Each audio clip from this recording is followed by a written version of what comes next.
So we're here to talk through this Pentopia puzzle by Prasanna. It has a theme, actually all of Prasanna's puzzles this week have a theme that deal with different aspects of the centers of these grids. But this puzzle has a very cute middle which has a deduction we'll get to in a second. But first, as I'm starting, I'm doing what a lot of solvers may do in a puzzle like this is for every clue that has an arrow, just one off of those arrow clues, let's mark as unusable the cells that we know can't be shaded. And then as we're doing that, we may run into some cells, and there are two clues in this case, and we're like this, where there's only really one spot a clue can be shaded. We've spent that clue. Up here, I have to shade this, it's one away, one away. These are diagonally touching, and now I have to use this cell. There's a notation I use sometimes in these puzzles, which I'll choose to put into the grid now, which is when I know one of these two cells at least must be shaded, sort of coming to the other side of the clue, I know at least there's some pentomino that's sitting somewhere in those cells. To do something similar here, coming down from this clue. A clue that you should by this time in the week be familiar with is that a 4-arrow clue can't have the nearest cell shaded. That would form a necessary ring so that there wouldn't be diagonal touching. That's obviously not going to work out here, but we got a case where at least 2 away are cells, and we can mark that in the grid. Now, what I actually want to do is focus exactly on the center and maybe present to you this sort of question. Let's say that we have some number x, where x is the distance to the first shaded cell in this direction, and potentially it's 1. You can actually see pretty quickly it's not going to be 1, but we just sort of at least, whatever value x is, we'll start here. The clue to the left and the clue below now have something that is x plus 1 away in a direction that doesn't have an arrow, which says that its nearest cell must be x or smaller. But let's even do something like, say it's x minus 1. If it's x minus 1, then this clue over here sees that x away, there'd be an arrow in this direction. There's a proof. Maybe I'm doing a bit of a job of describing it here. Maybe it's still a little confusing, but there's a proof you can make for yourself that all 4 of these clues have their nearest shaded elements the same distance away. So if this is 1, that's 1, that's 1, that's 1. If it's 2, 2, 2, 2. Whatever value it is, this variable x, it's got to be the same for each clue, because one cell away there'll be something x plus 1. And so that x plus 1 constraint forces this back to be x, and so forth around the loop. And knowing that, we now should just try to figure out what is the value of x. If it were 1, we'd actually be shading all of these cells, and then by extension this set of 10 for a much larger ring. That's not possible. So x is not 1. But we already have a notation that says that at least one of these cells, possibly both, is shaded, which means x has to be 2. If it's not 2, there'd be no way to complete that clue. And once we know one of them is 2 away, they're all 2 away, and we can shade the 8 cells I'm doing now pretty quickly. And you can get through this puzzle without getting to that center step, but the center step is the big aha moment that will make things simpler for you.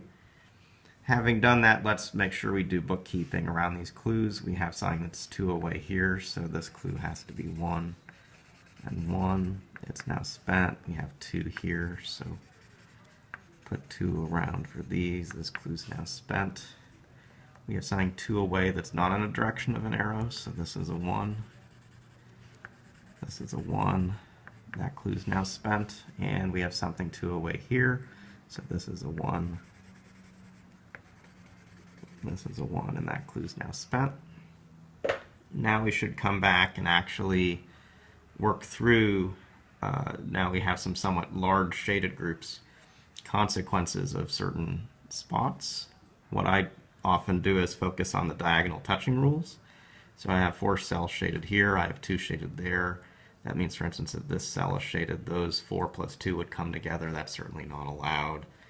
Here's 3, here's 3. This cell being shaded would bring those together. Here's 3 and 2, shading those would bring those together. We do know a little bit more in this space that I actually failed to mark these two X's at the start, but there's a closer shaded cell in this direction than the top, so right now the closest shade at the top is 3, so we at least need to shade this. This cell itself can't be used, so we get those in.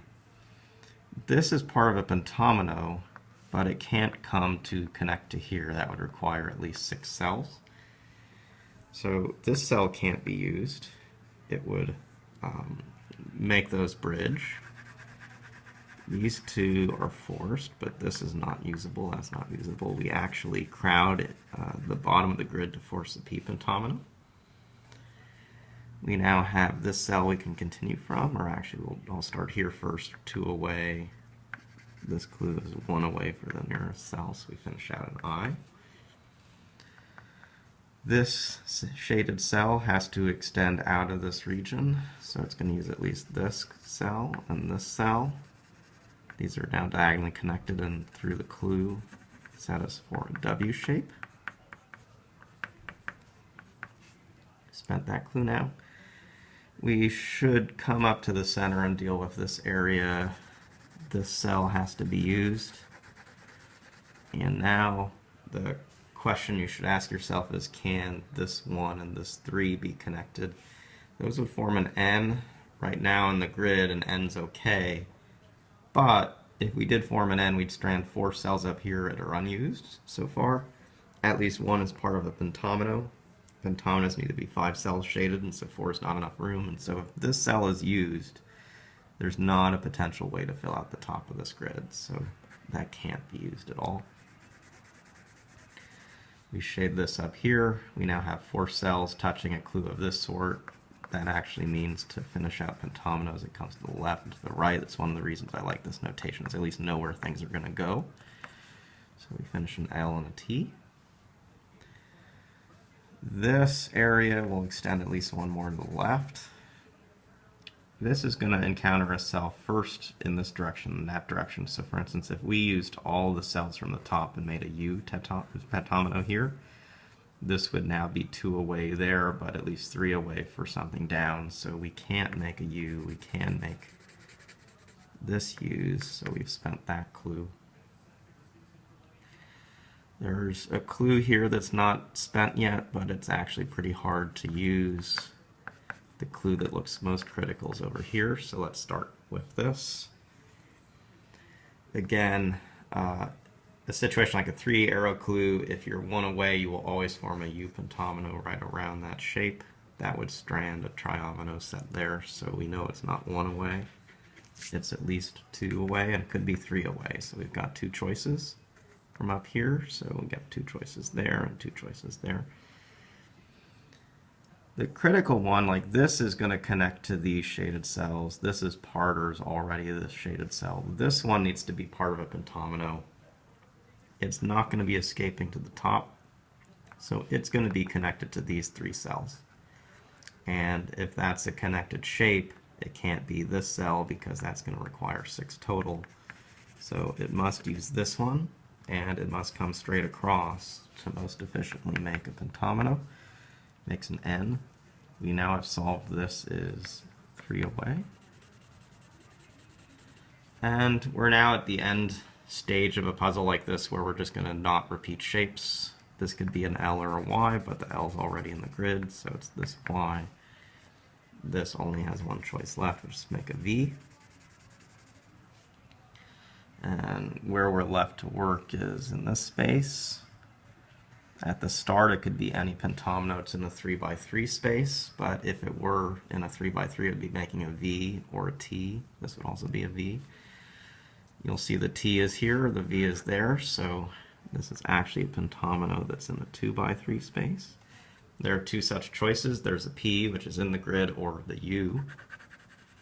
And so if you know something about the pentomino inventory, you may be able to quickly get this shape fits in. We're left with 6 unused cells, which can make an I coming this way, or one of 2 potential Y's, but both of those are in the grid already, so we can mark these all off as unusable.